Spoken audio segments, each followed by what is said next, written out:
Assalamu alaikum wa rahmatullahi wa barakatuh, my dear students. How are you all? I hope you all are fine. Alhamdulillah, I am fine too. So today we'll be dealing with a new topic from economics, that is natural resources. It is a very simple chapter. Let us start. Okay. First, let us understand what do you mean by natural resources. The very simple meaning of natural resources is the resources that is available in the nature are called as natural resources. These are the gifts of nature without which the survival of life is impossible. For example, the sunlight, water, air, forest, soil, okay, are the natural resources which are vital for the survival, which is very much necessary for the survival.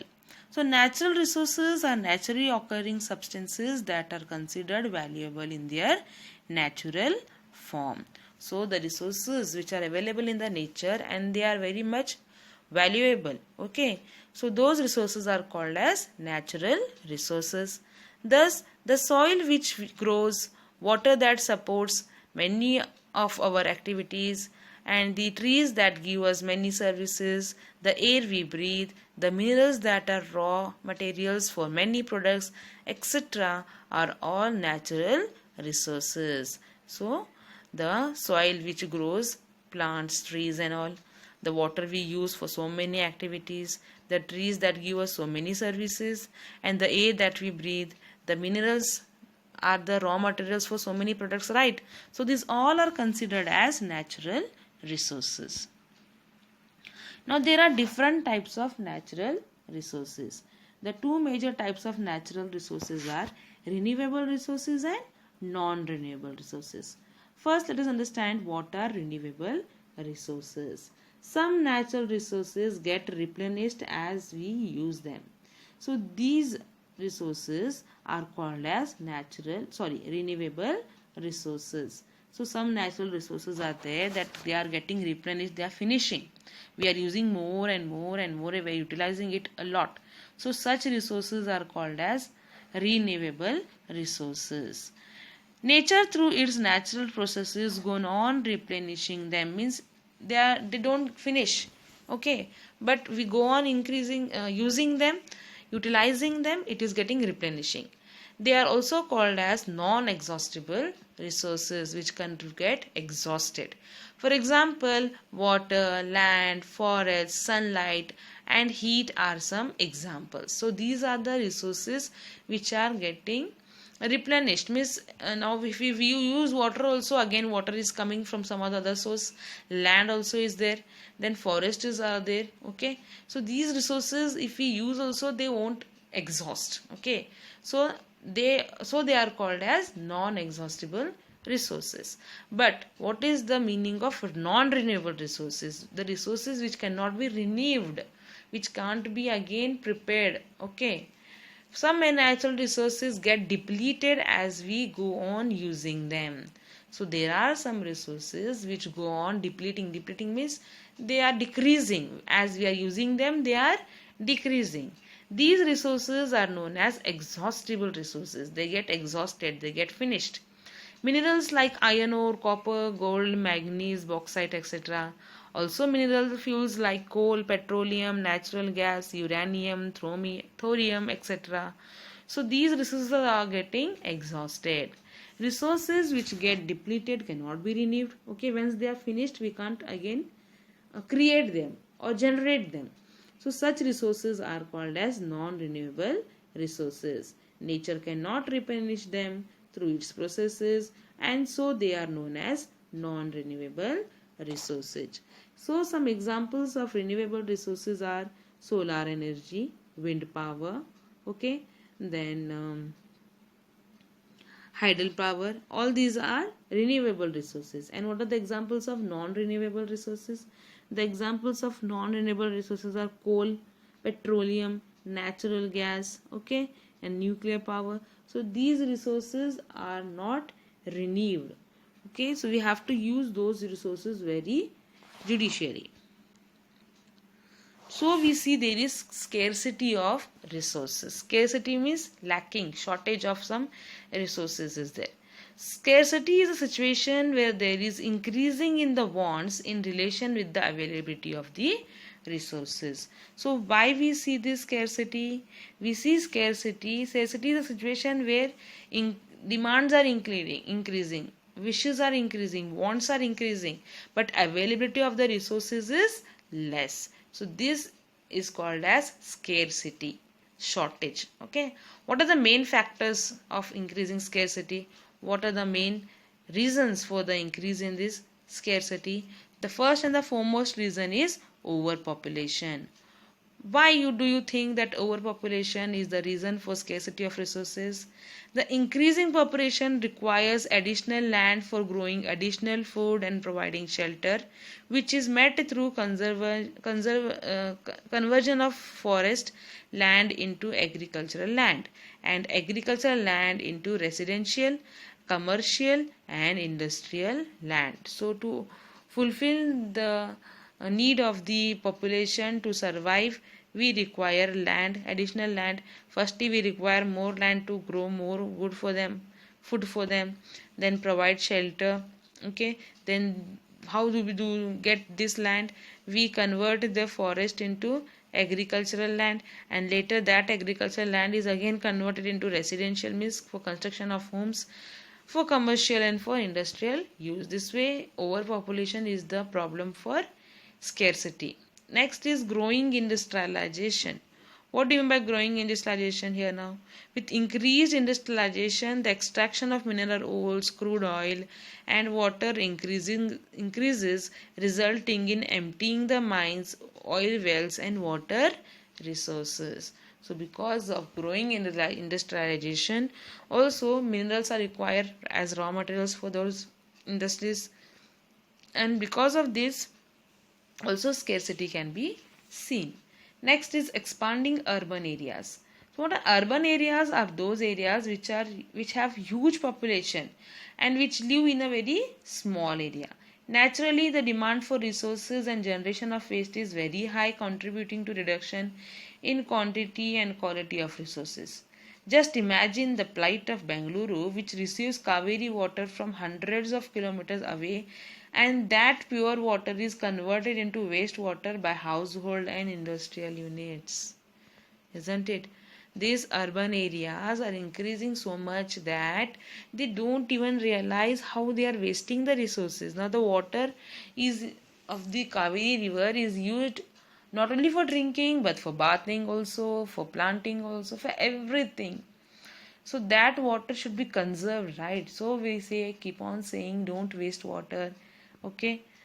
Then atmospheric pollution. This is also the another reason for scarcity. With greater burning of fossil fuels like coal, diesel and petrol, more harmful elements like carbon dioxide, hydrogen sulfide, okay, dust get into the air, polluting it. This reduces the availability of clean air, and we see there is scarcity. Because of the pollution also scarcity is seen. Water pollution and land degradation. When the human, hospital, industries and other waste are dumped in the open space, they affect the land and water, right? This reduces the quality as well as the availability of that land and water. So water is also polluted by agricultural and household activities. Okay, therefore there is increase in the population, and their increased economic activities have increased scarcity and affected the quality of the resources also. So these are all the reasons responsible for the scarcity of resources. So what can be done to overcome this problem? How can scarcity be stopped? First, we can bring new steps like exploration and discovery of new sources of resources. So we have to think big and we have to explore and discover new things to overcome the scarcity problem. Discover, substitute and alternatives. Okay, we can also use alternative steps for using the natural resources. For example, solar and wind power is used in the place of coal power. Ethanol is being used in the place of diesel. Plastic furniture can be used in the place of wooden furniture. So this way we can see another substitute alternatives to overcome the problem of scarcity. Next is increasing the efficiency of resources. How can this be done? The machines that consume less resources can be used, like 4-stroke engines in the place of 2-stroke engines. So this way also we can see that the problem of scarcity can be overcome. Next, we have to implement government policies to regulate overuse of resources and to stop pollution. To stop pollution, government policies should be followed, rules and regulations should be made, and we have to conserve the resources. Then this scarcity problem can be overcome. Educating people about conservation of resources and less polluting ways of doing everyday activities. So we have to make aware the people what is the problem faced by the human beings, how human beings are using more and more resources of the nature, and the resources are getting depleted. So we have to aware the people, we have to educate the people about the conservation of resources and to pollute them less through our daily activities. Then only we can overcome the problem of this scarcity. Now the conservation of resources is also very important. Now we are using the resources, well and good. Our ancestors used the resources, well and good. But we have to conserve these resources for our future generation also. So conservation of So now let us understand how conservation of natural resources is necessary. Conservation of natural resources means not to waste them but to use them judicially so that there is a balance between nature and our use of natural resources. So there should be a balance and we should use them judicially. How much ever is required, only that much. There should be a balance in use of the natural resources. Now there are 4 R strategies which can be understood to overcome the problem of conservation of resources. How can we do it? The first one is reduce. Reduce refers to minimizing the use of resources and their wastage or trying to use less amount of any resources. So, for example, you can reduce the air pollution by reducing the use of your vehicles. So, this is the meaning of reduce. Next is reuse. Reuse means reuse is a very simple but effective way of conserving resources. Every resources has not only alternative uses but can be used multiple times. For example, the water that is used for bathing can be used for gardening, okay? Then waste paper can be converted into packaging material. This way we can use them and make a good use of it. So that is reuse. Next is recharge and regenerate. Okay, what is this recharge and regenerate? This refers to taking steps to allow the resources to grow through conscious human efforts. Means human beings should take efforts and should overcome the problem of the scarcity of the natural resources and also to conserve resources. They can convert the rainwater into groundwater, recharge it into groundwater, and you can make use of it. Afforestation. What is afforestation? Planting more and more trees. So this is done by the human efforts itself, right? Next step is the research. What is research? Research means researching, invocating new methods, discovering new methods to find renewable alternatives to non-renewable resources. So that we can overcome the problem of non-renewable resources, we have to get new ideas, new innovations should be made, and researching should be done to overcome this problem of conservation of resources so that we can conserve the resources for the future generation. We should see that resources are not wasted. So what is the conclusion now, my dear children? The conclusion is that we have to judicially utilize the natural resources for the betterment of the society, for the betterment of the human beings, because many are facing a lots of problem because of this. Global warming is taking place. All these things are happening. We have to use proper organic food. Okay, electricity and energy should not be wasted, and we should see that because of this transportation there should be no pollution taken place. We have to create less waste, and water also should be used judicially, and we also have to educate the people, the community, the people living in surviving in a society, that how conservation of the resources is important for the future generation. Now Mahatma Gandhi ji had said one thing: earth has enough to meet everybody's need, but not greed. Greed means lalach. So earth has everything with it that is required for us, right? But it can't fulfill the greed of the people. Got it? I hope you all have understood the lesson. Thank you. Stay home, stay safe. Jazakallahu khair.